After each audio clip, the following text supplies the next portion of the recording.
Hey, this is Mike. Thank you so much for choosing this video. Today I'm in Myrtle Beach, South Carolina, visiting Sparks Toyota, and I'm checking out a 2021 Toyota Highlander in the XLE trim level. This Highlander is sitting on 235/65 Michelin tires, wrapped around 18-inch alloy wheels with a gloss gray finish. It also has four-wheel disc brakes with ventilated rotors on all four wheels. The name of this color is Blueprint. And the sun is shining, and it's basically a metallic, midnight, nice deep, dark blue. Hopefully you can see here on the camera what it looks like.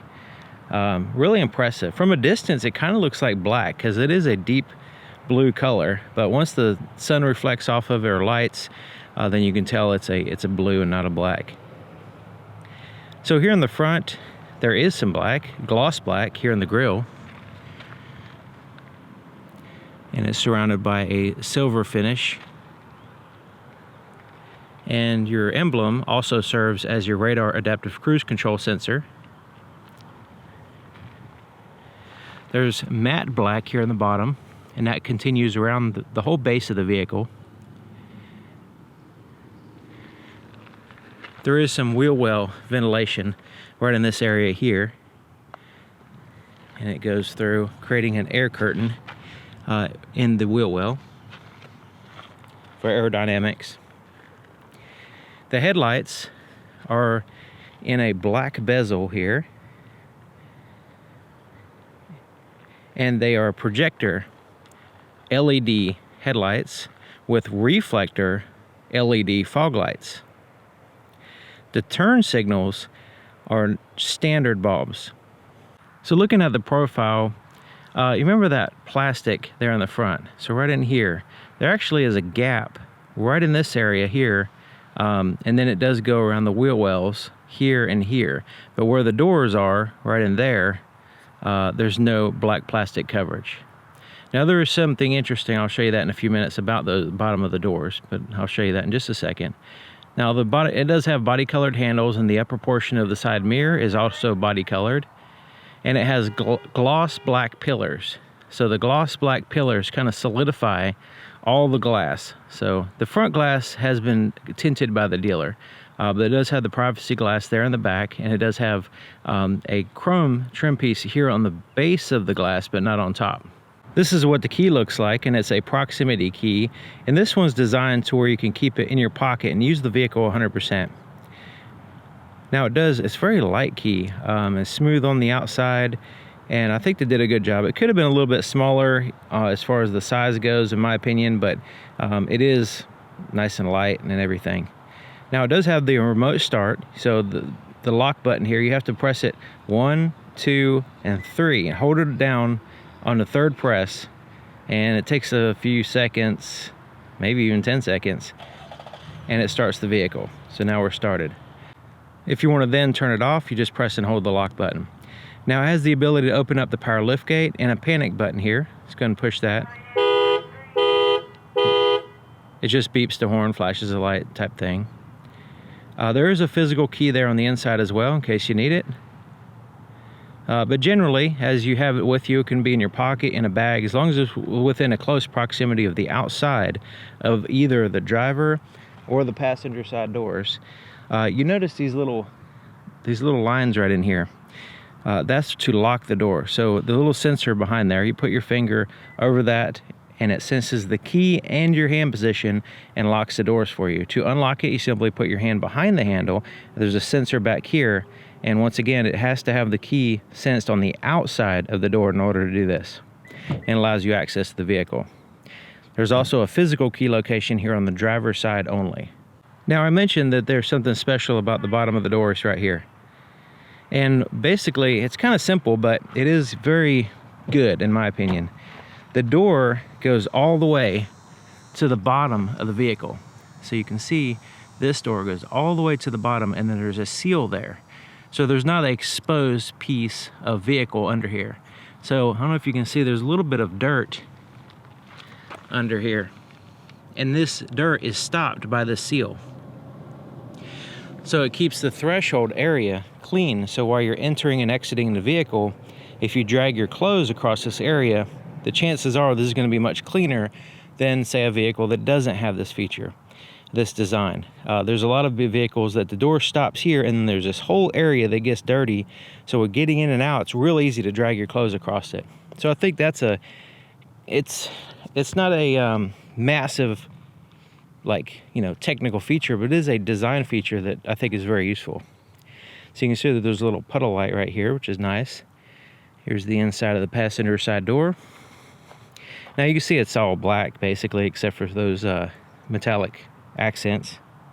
And this is a soft touch here, not super soft. You can hear it bottoms out really quickly, but it is a soft touch. This is nice and soft. This is like a vinyl type material. And this as well, this continues over here, all soft touch right in this area. And then you have your hard touch surfaces here at the bottom. This is enclosed, so you can use that as a pocket if you like. Then you have pockets there at the bottom. And this is an open space here for your leg, just general roominess there. But also this is padded here on the side for in case you rest your knee or something on it.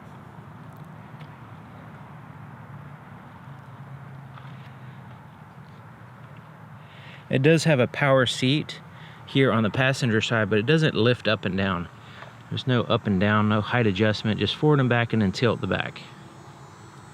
These are Softex synthetic leather seats, and if you're not familiar with those, these are very durable and long-lasting, and they look fantastic even after years of use. The Softex seats, Toyota has been using that material for a long time.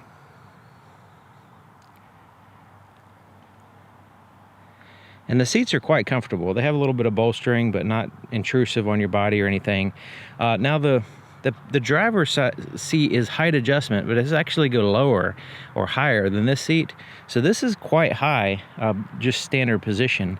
So it's kind of good because getting in and out is relatively easy, but also it's more like a chair. So the floorboard is down here. And so when you're sitting there, you're kind of more sitting in a chair. Your knees are not sticking up so much. And quite a bit of leg room here. Slight bit of tapering, but other than that, it's really good. This is all hard touch surface. Then this is soft, and then a kind of like a rubbery type soft there on the dash on the top part. There is a storage compartment right in here. And it continues down all the way over there underneath the center, the center stack basically. There's a lock and glove compartment. Has a smooth landing. It's all smooth on the inside, so it's easy to clean out or whatever.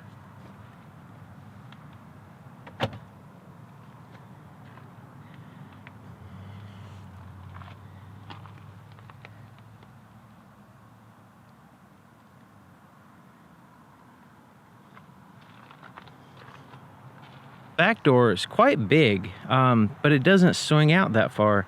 I think it can swing out just a little bit more, but even so, the doorway is so big here compared to the front. So you can see the opening here, and look at the opening here in the back. It's like huge, especially for a back seat area. It's really open and big, and helps out with getting in and out of the vehicle, especially since it has a third row. You got people going into the third row, you got people going to the second row, so having this wide open space here is really nice. It does have a shade that hides away in the door on both sides here in the back, like so. And back here, it's hard touch here, everywhere pretty much except for this area and here around your arm. This is also enclosed just like the front, and then you have a storage pocket there at the bottom. There's less metallic accents back here.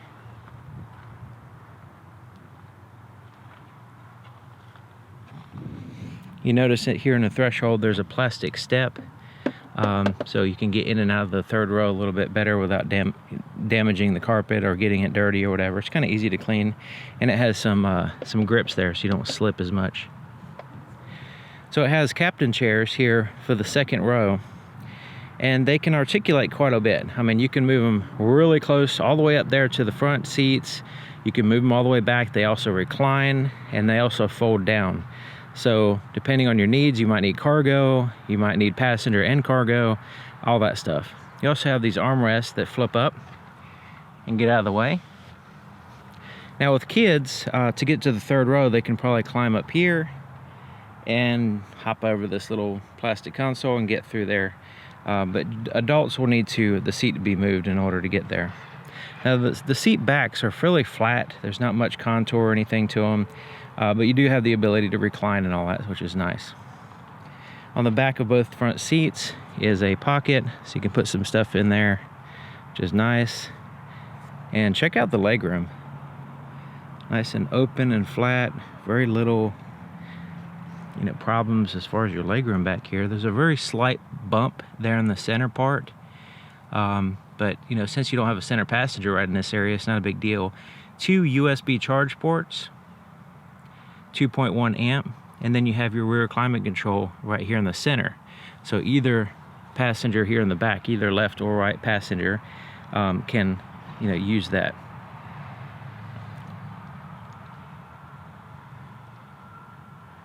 You have some reading lights up here,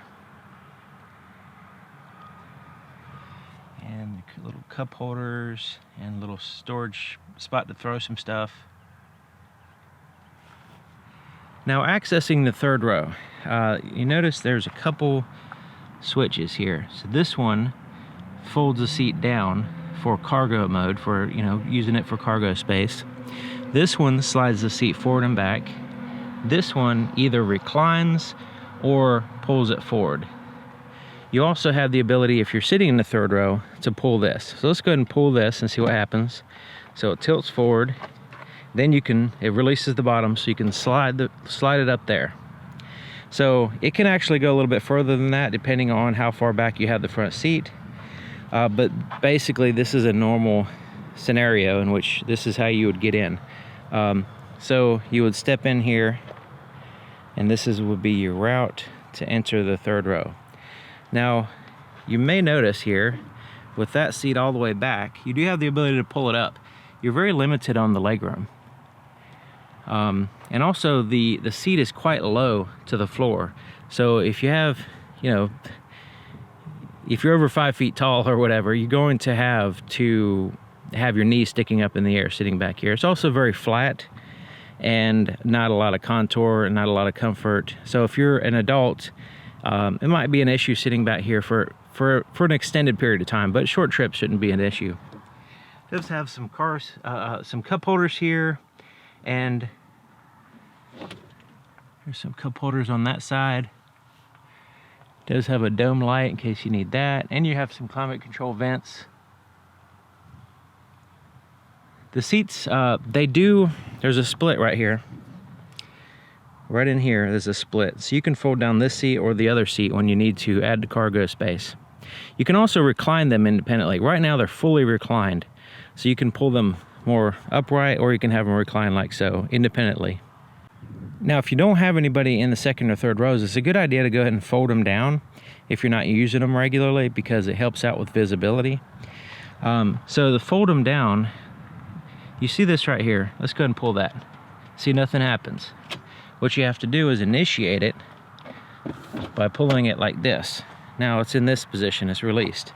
Now you can pull that and it'll go all the way down. And when you do that, it locks in the bottom. Now you can move the seat forward and back if you want by releasing that. But it will lock in place wherever you leave it.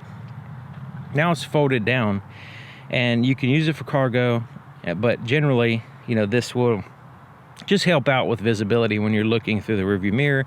You don't have all these, headrests and everything in your way. Taking a look at the back of the vehicle, there is a shark fin antenna right here that's body colored, right there at the top. And then the third brake light is here at the top of this rear spoiler, and it's powered by LEDs. And then you have a little tiny wiper here in the back center. And the tail lights are a combination of LED and standard bulbs. LED tail lights, turn signals are standard, and reverse lights are standard halogen bulbs. the backup camera is significantly offset right in here. So it's not, and it's kind of like tacked on. I guess it's a little bit, it's not too bad as far as integration, but the fact that it's really significantly offset and it's not integrated with the logo anywhere here, and it's a fairly low position as well. So that's all things to consider as far as the design of the backup camera. So you have quite a bit of the black plastic here at the bottom, and there's reflectors here at the bottom. So these are not lights, these are just reflectors.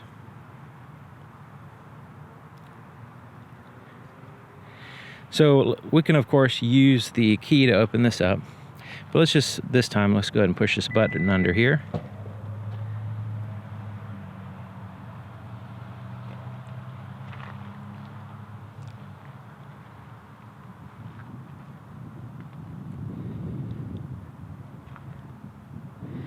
Okay, so if all the passengers are occupying seats, this is how much cargo space you have.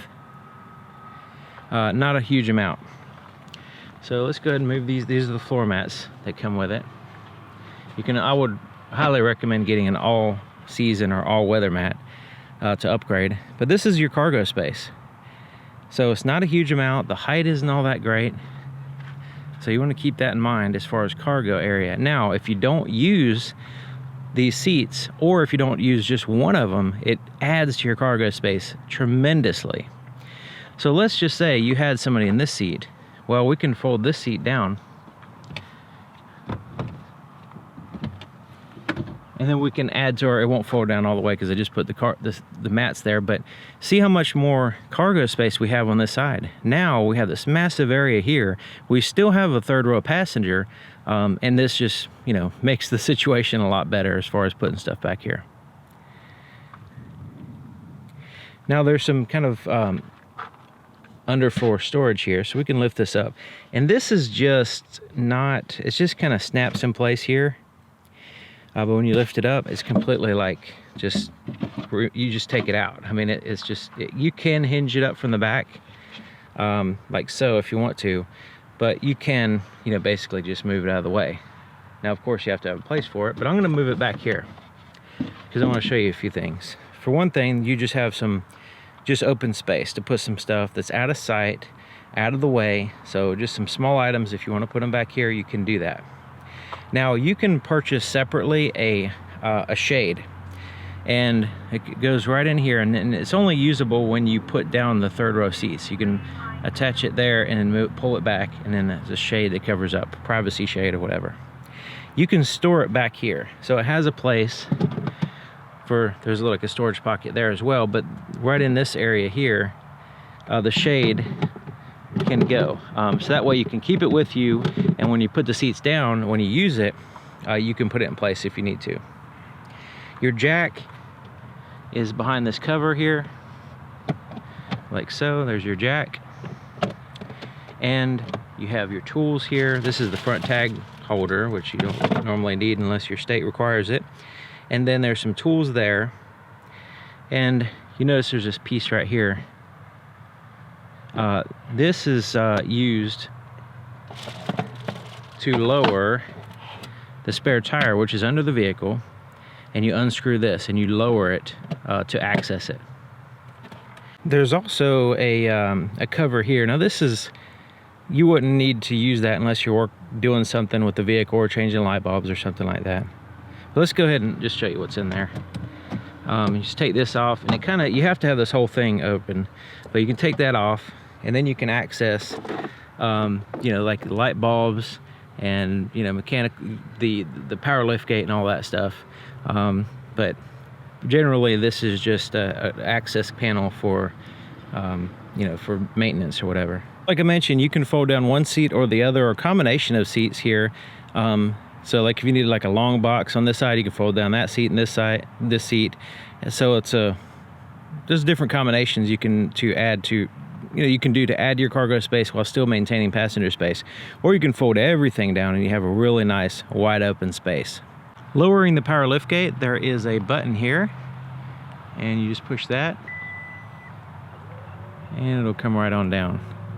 Now you can adjust the height of that. So you would pull it down to the height that you want it to go in its maximum amount, and press and hold that button, and it will set that particular height. So the next time it comes up, it won't go any higher than this height you set it. That's helpful for if you can't reach the button, but also if you have a low, garage or something like that, and you don't want it to go too high. There's a locking fuel door. You can release it right here, and it's here on the driver's side, which is nice. Has a traditional cap, tether, and a little place to hang the cap here on the inside of the door. As long as you have the key inside the vehicle, you put your foot on the brake, hold it, and push this button.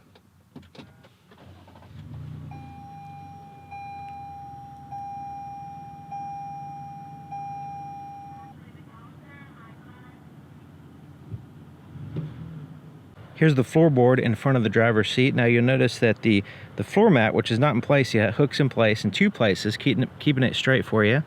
There's your accelerator and brake pedal. The accelerator pivots here at the bottom of the accelerator pedal. You have a really nice footrest, nice and big footrest here on the left side. So let's take a look under the hood. To open the hood, there's a latch right here in the center. So there's the center of the vehicle where you just reach in, move it to the left, and lift up. So you can see there's the latch right there. Now there is a prop that holds the hood up. It's not a super heavy hood, but it does have some weight to it.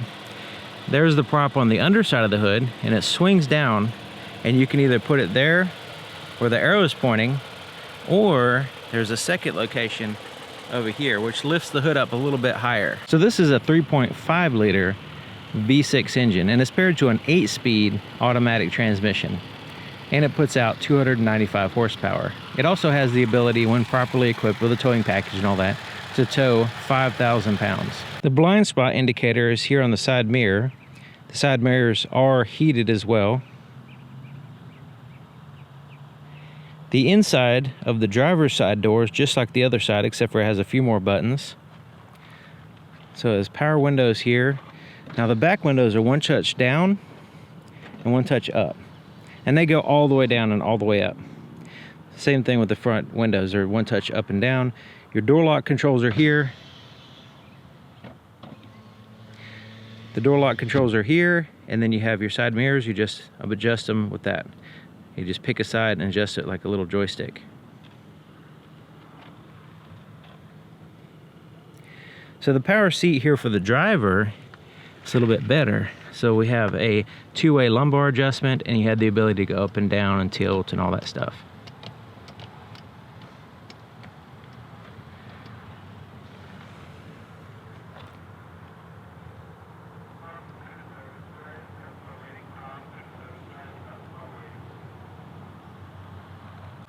To the left of the steering column, there's this little tiny, looks like a little tiny glove compartment, little storage compartment, which is cool. And then you have the ability to open up your power liftgate, and also your automatic high beams. You can turn those on or off. Now you want to test those out, because sometimes you want to keep an eye on them and be ready to dim the lights, because sometimes it doesn't work 100% on some of these Toyotas. And I think all vehicles are like that. It just gets tricked by the light sometimes. It also has a tilt and a telescoping steering column that you lock in place with this lever. I'm sitting in the driver's seat checking it out, and I have the seat all the way down and all the way back, and I'm 6 feet tall, just to give you an idea of the potential legroom here. So you can see it's wide open space here and here. So there's the pedal. You can see there's no conflict as far as your leg with the center console. I mean, it does stick out a little bit, but it's not so bad. And the footrest is good here, but if you have your foot too far this way, that upper portion, this there, kind of, gets in the way. So you have to keep your foot slightly to the right of that for comfort, which is not a huge deal, but I just want to mention that. Little things like that on long trips kind of can be annoying if you don't know the solution to them. But as far as the seat goes, I would probably pull it up a little bit. It's not, for normal driving, but I could drive it, with the seat all the way back like this. So it has a leather wrap steering wheel,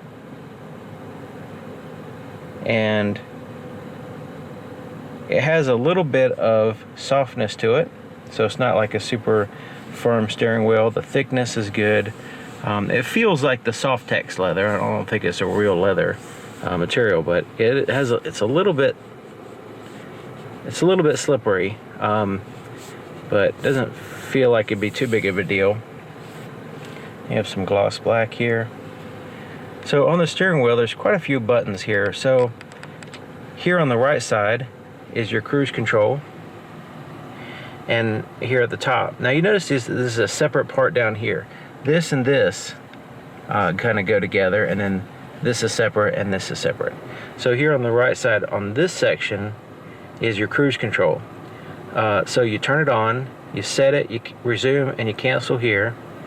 This is your lane tracing assist.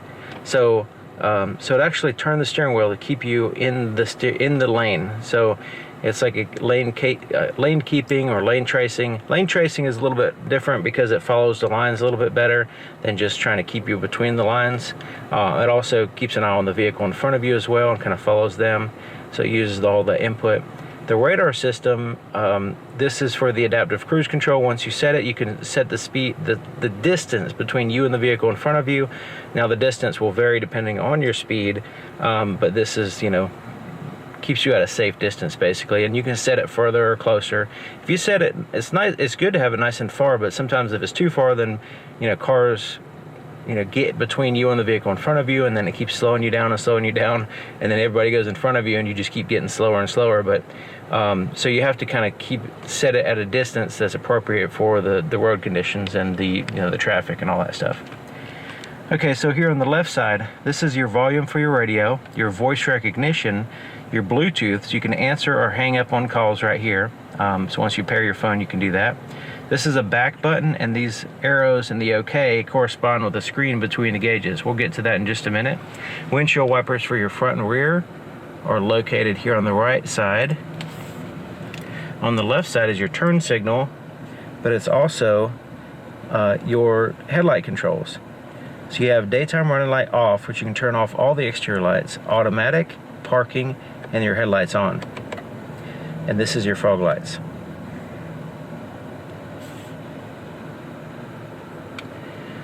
Alright, so here is your gauges. Now it has a combination of physical gauges and a screen. So here on the left side is your tachometer, your RPMs, engine coolant temperature. On the right side is your speedometer and your fuel gauge. And the fuel gauge has a little pump with an arrow indicating which side your fuel door is on, which is nice.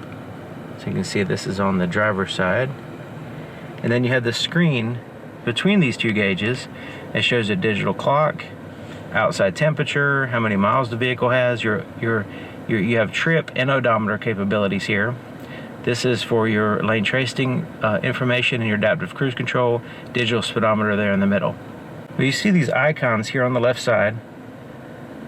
This screen is part of a whole menu system in which you can get information and also set the display what information you want. So scrolling down, you can see it goes through these different icons. So the first one shows your digital speedometer, but I can scroll to the right and get fuel economy information here, and range and stuff.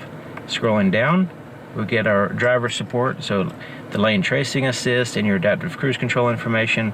So these lines will illuminate when the vehicle sees the lines on the road and lets you know that system is active. And then there would be a little vehicle right up here showing you that it sees a vehicle in front of you, and it's keeping you at the distance that you have set.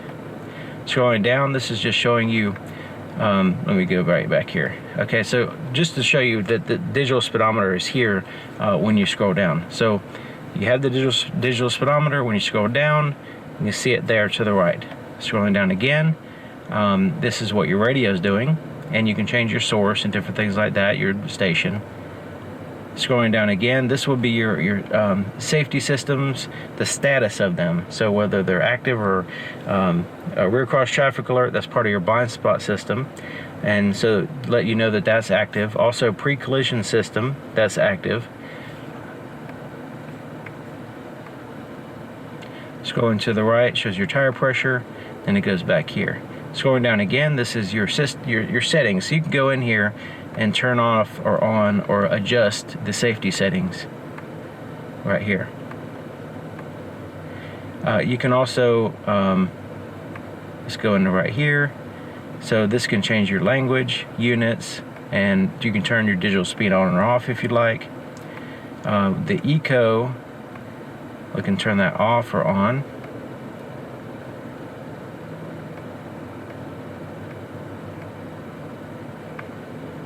You have a pop-up display option to where you, so it doesn't, pop things up randomly. You can turn that feature on or off. Scrolling down again, it goes to this orange one, lets you know about your seat belts, and which, like if you have kids in the back or whatever, it'll illuminate red if there's a seat belt unbuckled. So right now I don't have my seat belt on, and it illuminates red in my seat. Alright, scroll down again and it goes back to the top, which is right now I have the digital speedometer, and this is shows also the distance to empty. This will be my default position.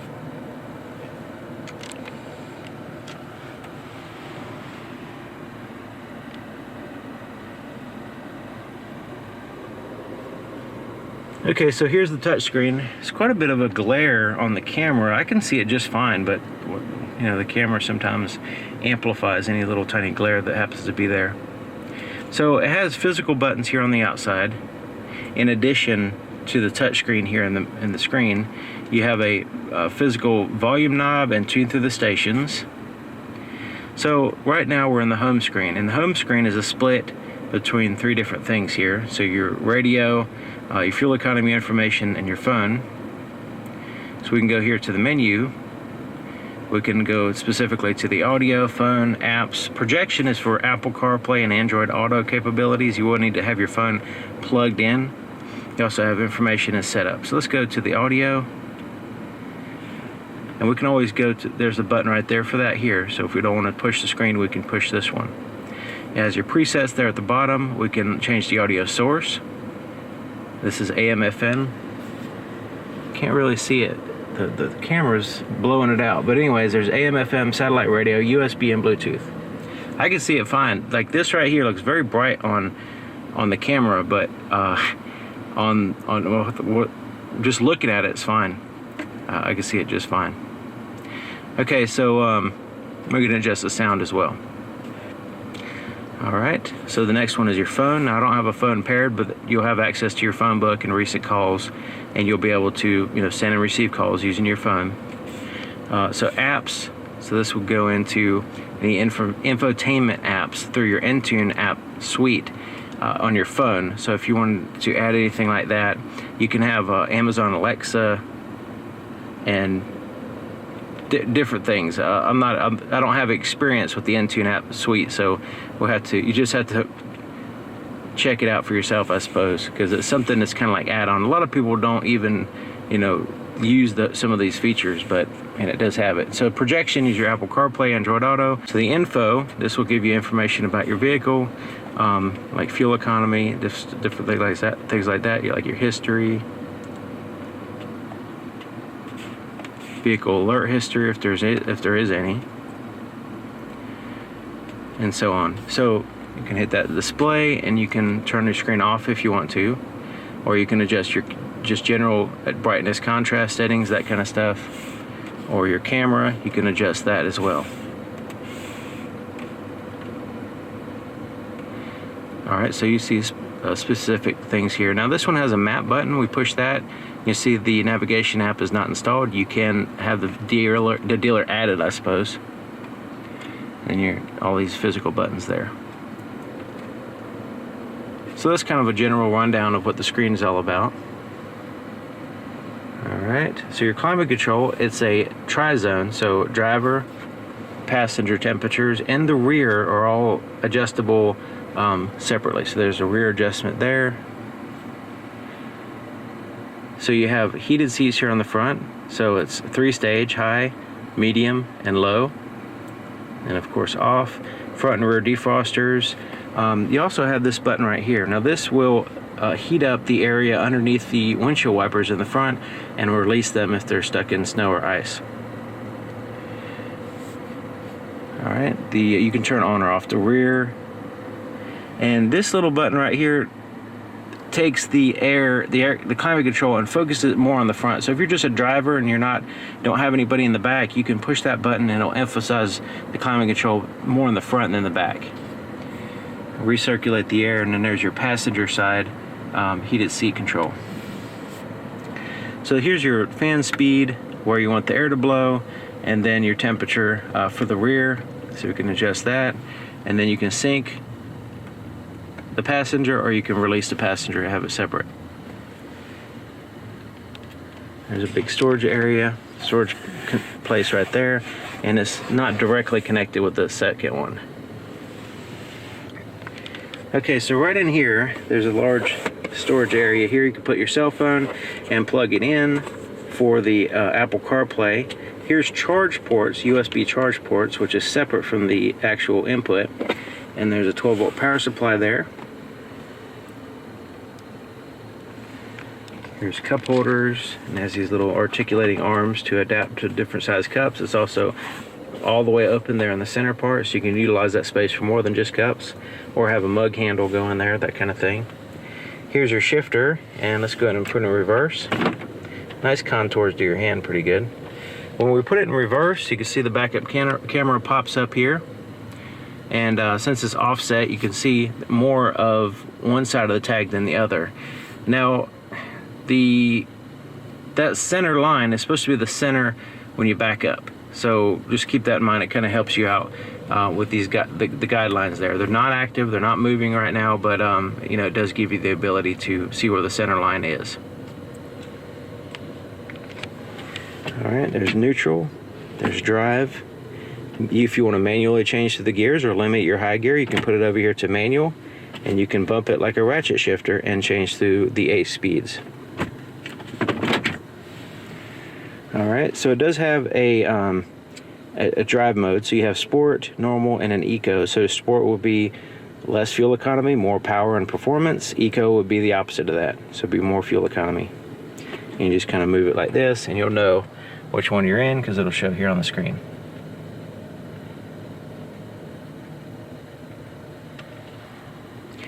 It has electronic parking brake, which engages the rear wheels, and right now it's set to automatically engage when the vehicle is parked, but you can manually disengage it. So you have to push the brake, and you push it down, it'll release it.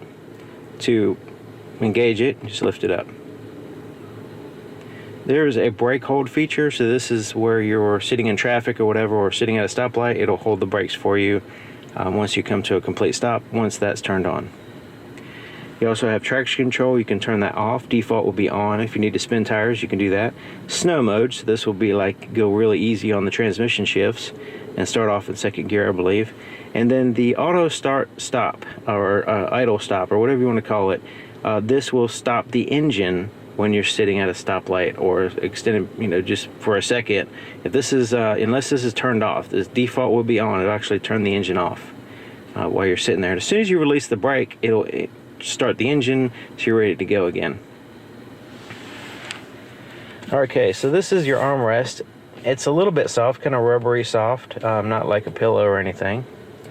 And this right here slides back, so it latches in place, and then you pull it to release it, and it slides back. Goes there.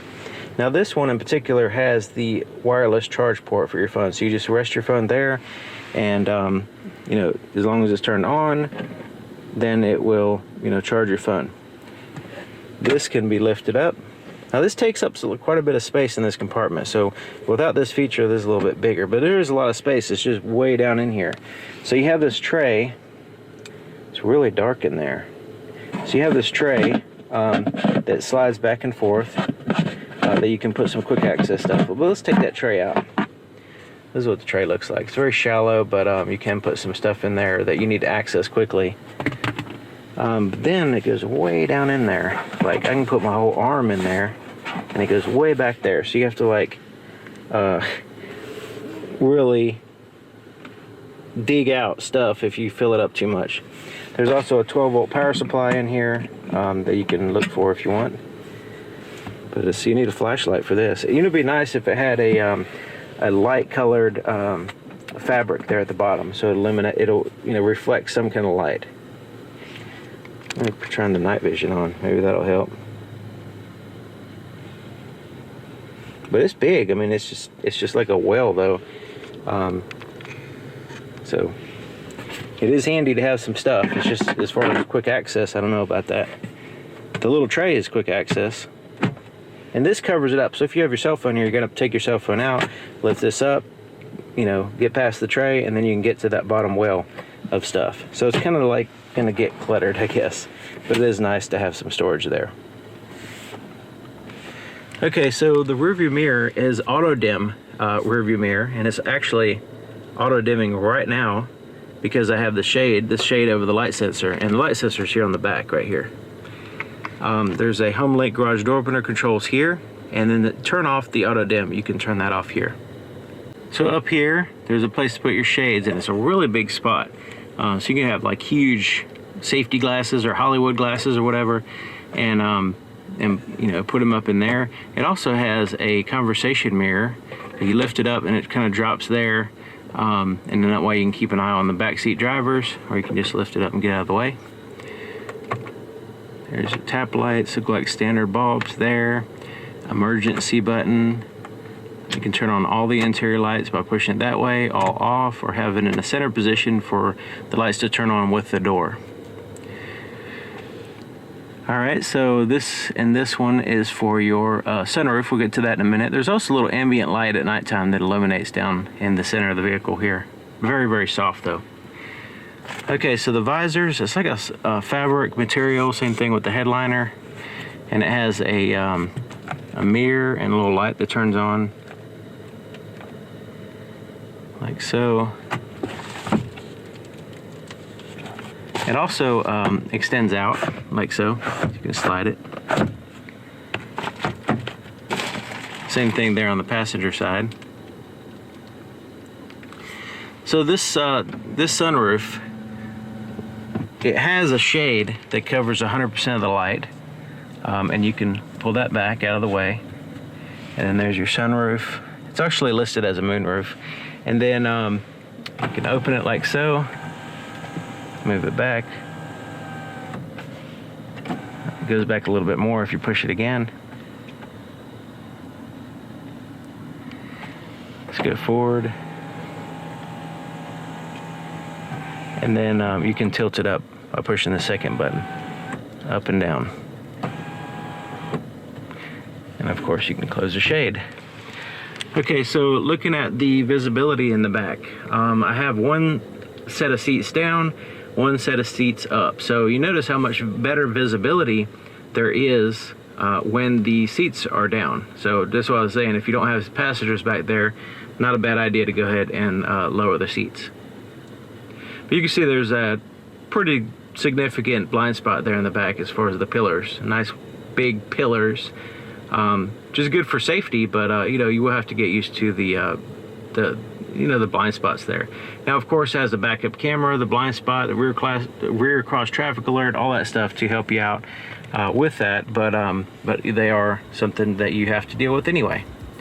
So thank you for watching, and thank you to Sparks Toyota here in Myrtle Beach, South Carolina, and I'll see you guys next time.